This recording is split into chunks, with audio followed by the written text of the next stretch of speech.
Ahmedabad airport પર વિસ્ફોટકો મૂક્યાની ધમકી આપવામાં આવી। એરપોર્ટની આસપાસ વિસ્ફોટક મૂક્યાનો મેલ મળ્યો છે અને તેને લઈને પોલીસ દોડતી થઈ ગઈ। મેલ મળતા જ એરપોર્ટ પોલીસે તપાસ કરી।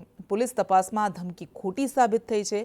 પોલીસે અજાણ્યા વ્યક્તિ સામે ફરિયાદ નોંધી। વારંવાર આવી ઘટનાઓ બની રહી છે। ક્યારેક શાળાઓને ઉડાવી દેવાની ધમકી મળે છે, ક્યારેક એરપોર્ટને ઉડાવી દેવાની ધમકી મળે છે।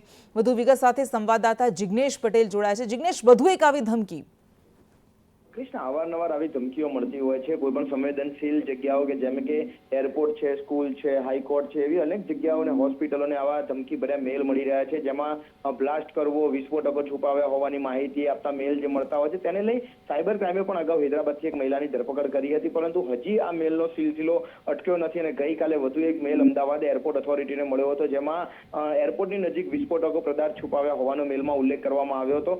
ગઈકાલે આખો દિવસ પોલીસે આ અંગે તપાસ શરૂ કરી હતી। ન માત્ર એરપોર્ટ પ્રિમાઇસીસ પરંતુ તેની નજીકના આવેલા અને જ્યાંથી એરપોર્ટ અથવા તો ઉડતા વિમાનને ટાર્ગેટ કરી શકાય તેવા તમામ જે પોસિબિલિટી હતી તે તપાસ કરવામાં આવી, પરંતુ આખરે આ મેલ હતો તે ધમકી સાબિત થતા અને તે અફવા સાબિત થતા ગુનો દાખલ કરવામાં આવ્યો છે અને આ મેલ કોણે કર્યો, કયા આશયથી કર્યો તે અંગેની તપાસ શરૂ કરવામાં આવી છે। જી બિલકુલ, આભાર।